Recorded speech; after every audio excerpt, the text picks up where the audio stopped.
Everyone knows the name Jeffrey Epstein. Everyone knows the allegations. Everyone knows the scandal. But here's the part that never quite gets answered. How did this guy actually make his money? Not gossip, not theories, not sources say. Real money, real structures, real numbers. Because when you slow down and really follow the money, something weird happens. The trail doesn't get clearer, it gets quieter. Credentials disappear, client lists shrink, and yet the wealth keeps piling up. So today, instead of rehashing what everyone already knows, we're asking one seriously uncomfortable question. How does a college dropout turn into a $600 million man with access to the most powerful people on the planet? This isn't a story about scandal. It's a story about how power actually works. Jeffrey Epstein was born in Brooklyn in 1953. Middle-class family. His father worked for New York City Parks. His mother was a school aide. No trust fund, no blue blood connections, no political dynasty. He was smart, good at math, but nothing about his childhood screams private islands, global banking access, or billionaires handing him their fortunes. That matters. Because whatever Epstein became later, he didn't start with it. He attended Cooper Union and later New York University. Then he dropped out. No degree, no finance credentials, no law school, no fancy certificates. In elite circles, that's usually game over. So here's the first question no one seems to answer. If he didn't even finish college, who vouched for him later? Because you don't just stumble into elite finance. Epstein's first real job was teaching math and physics at the Dalton School in Manhattan. The pay was nothing special. Teaching didn't make him rich. But Dalton wasn't about the paycheck. It was about proximity. His students were the children of hedge fund managers, CEOs, and powerful families. And one parent changed everything. Alan Greenberg, the CEO of Bear Stearns.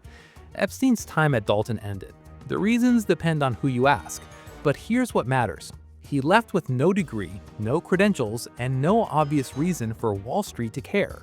Yet soon after, Greenberg handed him a position at Bear Stearns. Not a recommendation letter, not an entry-level analyst role, a real position.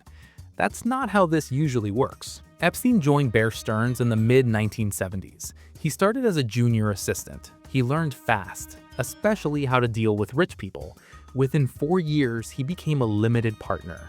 No Ivy League background, no formal finance training.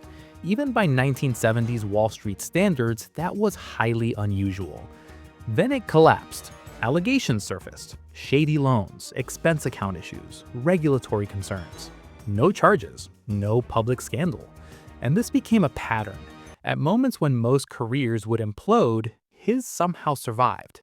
After Bear Stearns, Epstein launched Intercontinental Assets Group. The work was deliberately vague. He called himself a financial bounty hunter, claiming he recovered stolen or embezzled money for ultra-wealthy clients.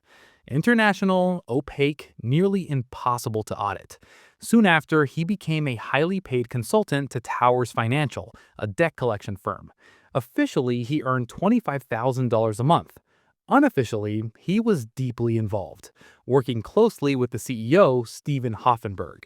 Years later, Towers Financial collapsed as one of the largest Ponzi schemes in U.S. history. Hoffenberg went to prison for nearly 20 years. Epstein faced no charges, no trial, no explanation. He walked away with money, connections, and experience. This wasn't luck. It was a playbook. Stay close to the money, stay far from accountability. By the late 1980s, Epstein launched J. Epstein & Company. On paper, it was a wealth management firm for billionaires. He claimed he only accepted clients worth over $1 billion. That exclusivity created instant mystique. But in reality, it was more subtle, because Epstein now had a key partner, Ghislaine Maxwell. If Epstein handled numbers, Maxwell handled access. British high society, old European money, royalty, academia. Doors that would have stayed shut suddenly opened. Epstein wasn't just crunching numbers anymore. He looked connected.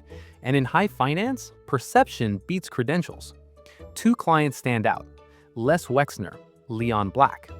Wexner, the founder of Victoria's Secret, didn't just hire Epstein.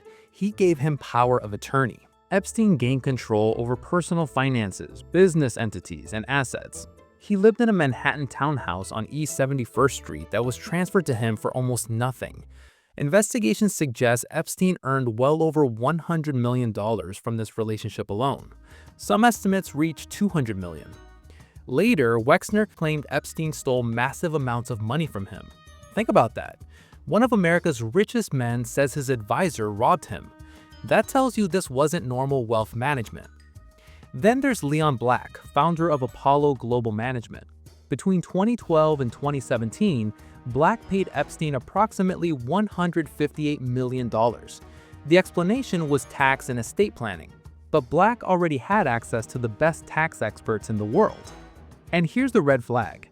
There is no public record of Epstein managing a registered investment fund, no SEC filings, no audited performance reports. If he was truly generating elite returns, the paperwork doesn't exist. Or it existed only in private, controlled structures. And that opacity was the point. So where did the $600 million come from? From Wexner, from Leon Black, from access to banks, credit lines, and capital flows worth billions. But even combined, the picture is incomplete. Epstein didn't want transparency. Other wealthy names kept appearing. Hedge fund managers, private equity figures. Evidence suggests client money moved through offshore entities, shell companies, and performance fee structures. For clients who wanted discretion, Epstein was perfect. Then he relocated operations to the U.S. Virgin Islands. He created Southern Trust Company. He told regulators it was a DNA data mining and financial analytics firm. That classification unlocked massive tax incentives, reportedly reducing his tax rate by up to 90%. Fees flowed in. Taxes disappeared. He wasn't just earning money, he was engineering it. But none of this works without banks.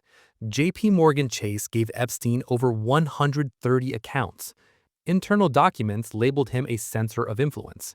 After JP Morgan exited, Deutsche Bank took over. Despite internal warnings, the money kept moving.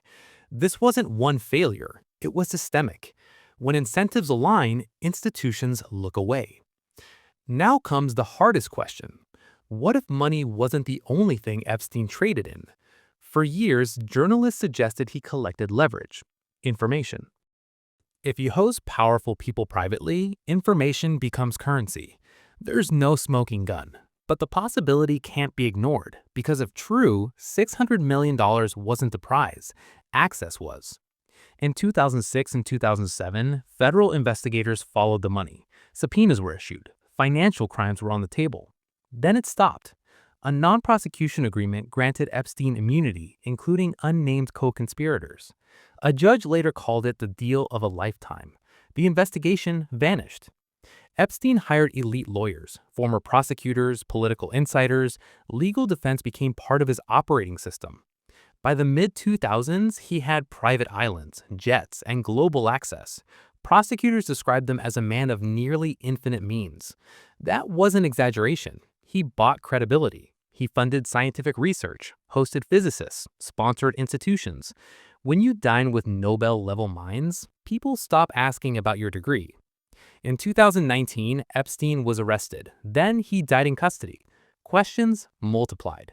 Answers didn't. 2 days before his death, he signed his will. His assets were moved into the 1953 trust. Private trusts are financial black boxes. Beneficiaries remain hidden. Records sealed. Even in death, he controlled the narrative. Everyone knows the scandal, but scandals are loud. Real power is quiet. It hides in tax codes, shell companies, and private trusts. This isn't just a story about what happened. It's a story about how someone used the system to disappear. And until we follow the balance sheets, we're only seeing half the crime. So let's end here. If you want to watch a video on why first-time buyers can't afford homes in America anymore, click the video on screen right now. See you there. Bye.